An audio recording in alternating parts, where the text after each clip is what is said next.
ಈ ಜಿಲ್ಲೆಯ ಮಹಾನ್ ಜಿಲ್ಲೆ. ಯಾವ ದೇವೇಗೌಡ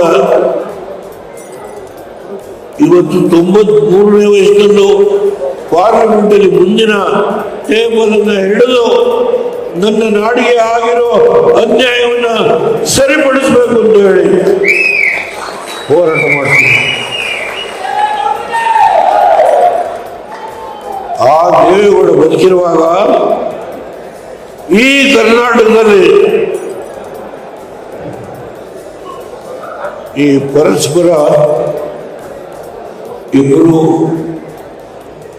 ರಾಜಕೀಯ ಮುಖಂಡರುಗಳು ಕರ್ನಾಟಕದಲ್ಲಿ ಯಾವ ರೀತಿ ಅಧಿಕಾರದ ಬಗ್ಗೆ ನಡೀತಾ ಇದೆ ಚರ್ಚೆ, ನಾನು ಅದ್ರ ಬಗ್ಗೆ ವ್ಯಾಖ್ಯಾನ ಮಾಡ 2 ವರ್ಷ ಇರ್ತಾರೋ ಏನಾಗುತ್ತೋ ನನಗೆ ಸಂಬಂಧ ಇದೆ. ಆದ್ರೆ ಒಂದು ಮಾತನ್ನು ಹೇಳ್ತೇನೆ, ನಾವು ಈ ಒಂದು ಅವಕಾಶವನ್ನ ಸದ್ಬಳಕೆ ಮಾಡಿಕೊಂಡು ಈಗ ಏನೇನು ಅಕ್ರಮಗಳು ನಡೀತಾ ಇದೆ ಪ್ರತಿಯೊಬ್ಬರಿಗೂ ನಿಮಗೆ ಗೊತ್ತು. ಒಂದು ತಾಲೂಕು ಆಫೀಸ್ಗೆ ಹೋದ್ರೆ ಇದೆ, ಜಿಲ್ಲಾ ಕಚೇರಿಗೆ ಎಕ್ಸಿಕ್ಯೂಟಿವ್ ಆಫೀಸ್ಗೆ ಹೋದ್ರೆ ಎಲ್ಲಿ ಏನು ನಡೀತಾ ಇದೆ ತಲೆ ತಿಳಿಸ್ಕೊಳ್ಳೋದು. ಯಾಕಂದ್ರೆ ಅವರು ಅಲ್ಲಿ ವ್ಯವಸ್ಥೆ ಮಾಡಿ ಬಂದಿರ್ತಾರೆ,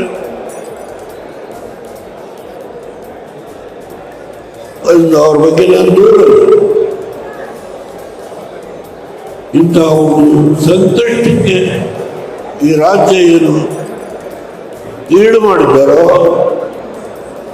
ಈ ಒಂದು ಸನ್ನಿವೇಶದಿಂದ ನಮ್ಮ ಜನತೆಗೆ ಆಗುವ ನೋವನ್ನು ತಪ್ಪಿಸಲಿಕ್ಕೆ ಈ ಪಕ್ಷ ಸದೃಢವಾಗಿ ಹೋರಾಟ ಮಾಡೋಣ.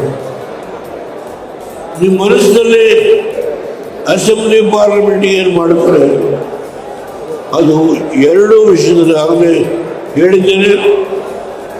ಮೋದಿಯವರು ಶಾ ಅವ್ರ ಜೊತೆ ಕೂತು ಚರ್ಚೆ ಮಾಡಿ ನಾವು ಎಲ್ಲೆಲ್ಲಿ ನಮ್ಮ ಶಕ್ತಿ ಇದೆಯೋ ನೀವು ಎಷ್ಟು ಮಟ್ಟಿಗೆ ಪಕ್ಷದ ಸಂಘಟನೆ ನೀವು ತೊಡಗಿಸಿ ಜಿಲ್ಲಾ ಪಂಚಾಯತಿ, ತಾಲೂಕು ಪಂಚಾಯತಿ, ನಗರ ಪಾಲಿಕೆ ನೀವು ತೆಗೆದುಕೊಡ್ತೀರಿ. ಅದರ ಆಧಾರದ ನಮಗೆ ಸೀಟನ್ನು ಕೇಳುವ ನೈತಿಕ ಹಕ್ಕಿರುತ್ತೆ. ದಯಮಾಡಿ ಆ ಕೆಲಸ ಮಾಡಬೇಕು ಅಂತ ಹೇಳಿ ನಮ್ಮೆಲ್ಲ ಸೋತಿರುವ ಗೆದ್ದಿರುವ ಎಲ್ಲ ಶಾಸಕರು, ಮಾಜಿ ಮಂತ್ರಿಗಳು,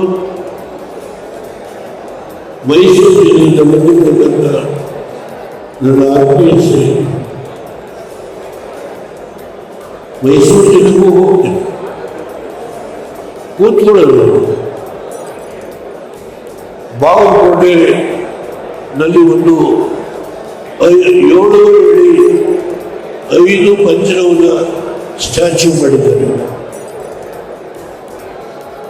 ಅದರ ಇನಾಗ್ರೇಷನ್ ಬರಬೇಕು ಅಂತ ಹೇಳಿ ನೀವು ಕುಮಾರಣ್ಣನ ಕರ್ಕೊಂಡೋಗಿ ಮಾಡಿಸಿ, ಇಲ್ಲ ನೀವು ಕೂತ್ಕೊಳ್ಳಿ, ಕುಮಾರಣ್ಣ ಇನಾಗ್ರೇಟ್ ಮಾಡಿ.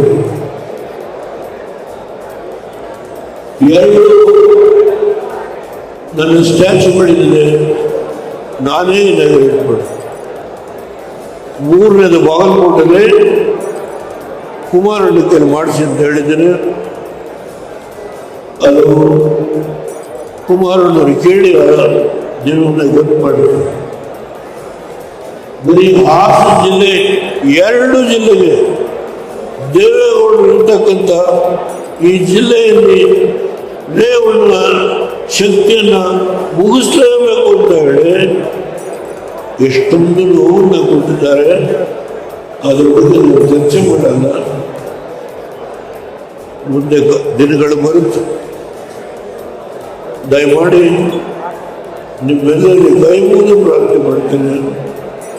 ಪ್ರತಿ ಪಂಚಾಯತಿ ನಮ್ಮ ಪಂಚಾಯತಿ ಅಧ್ಯಕ್ಷರು ದಯಮಾಡಿ ಎಲ್ಲರೂ ಈ ಸಭೆ ಬಗ್ಗೆ ನಾನು ವಿನಂತಿ ಮಾಡ್ತೇನೆ. ನಮ್ಮ ಪಕ್ಷದ ಪದಾಧಿಕಾರಿ ದಯಮಾಡಿ ಕೈ ಮುಗಿದು ನಿಮ್ಮಲ್ಲಿ ಪ್ರಾರ್ಥನೆ ಮಾಡ್ತೇನೆ. 22 ತಾರೀಕು ನಡೆಯುವ ಸಭೆ ಹಿಂದೆಂದೂ ನಡೆಯಲೇ ಇರ್ತಕ್ಕಂಥ ಆ ಮೇಲ್ಮಟ್ಟದ ಸಭೆಯನ್ನು ನಾವು ಮಾಡಿ ರಾಷ್ಟ್ರಕ್ಕೆ ಕರ್ನಾಟಕದಲ್ಲಿ ದೇವರು ಹುಟ್ಟಿದ ಊರಿನಲ್ಲಿ ಆ ಜಿಲ್ಲೆಯಲ್ಲಿ ಏನು ಕಾಂಗ್ರೆಸ್ನಿರುವ ನರ್ತನ ಮಾಡಿದ್ದಾರೆ ಅದಕ್ಕೆ ಪ್ರತಿಯಾಗಿ ಉತ್ತರ ಕೊಡೋಣ ಅನ್ನೋ ಮಾತನ್ನು ನಿಮ್ಮ ಎಲ್ಲರಲ್ಲೂ ವಿನಂತಿ ಮಾಡಿ ಮಾಧ್ಯಮದ ಸ್ನೇಹಿತರಲ್ಲಿ ಕೈ ಮುಗಿದು ಪ್ರಾರ್ಥನೆ ಮಾಡಿ ನನ್ನ ಮಾತನ್ನು ಮುಗಿಸ್ತೇನೆ.